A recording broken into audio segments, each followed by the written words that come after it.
Yeah, so if I equate it back to myself, when I was a child, right? When I was immature in the Lord, my prayer with God was always about how are we going to get these things to manifest. Right. Miracles, signs, wonders. How are we going to get the house, the car, the gold medals? The lack. How are we going to get the lack satisfied when I was a child? Right. Right? But when that which was perfect was come, right?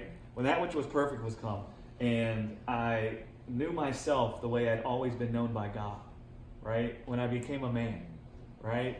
Then my prayer was no longer centered around those things. My prayer became something else, right? We traditionally look at that verse and we think that it's talking about, well, we can't know now and we'll know one day.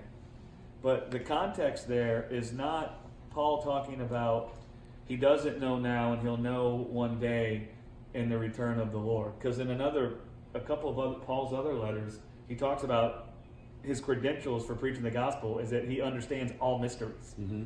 He says, I know the whole mystery. I understand all things, he comes and says. So what Paul is saying there, he finds these Corinthians, they think the purpose of the church gathering is for everybody to manifest their spiritual gifts. Right. And so he finds a group of people that are all gathering together, trying to one-up each other, right? They're boasting in their spiritual gifts. So they come together and everybody wants to have a word.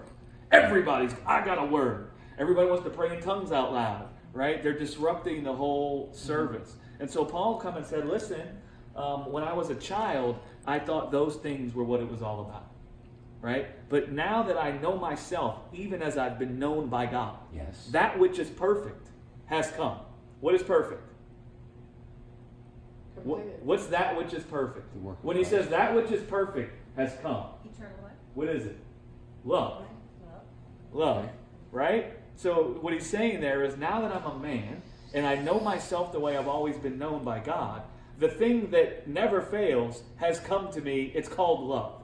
That's the thing that will never fail in any situation, not some spiritual gift, right? And so he's making a comparison of what is perfect and what is not. Mm-hmm. What do we want to be after and what do we not want to be after, right? He's not making a comparison to we'll be here and then in the new heaven and the new earth. Yeah. Paul's talking about when I was an immature believer, when I was young in the Lord, I thought these things were what we needed to be after. But then when I knew myself, as I'd always been known by God, the love of God filled me. And I saw that the love of God never failed, right? And that's why he goes into what we call the love chapter in 1 Corinthians 3. That's why he goes into the whole thing that love never fails, right? He says love never fails.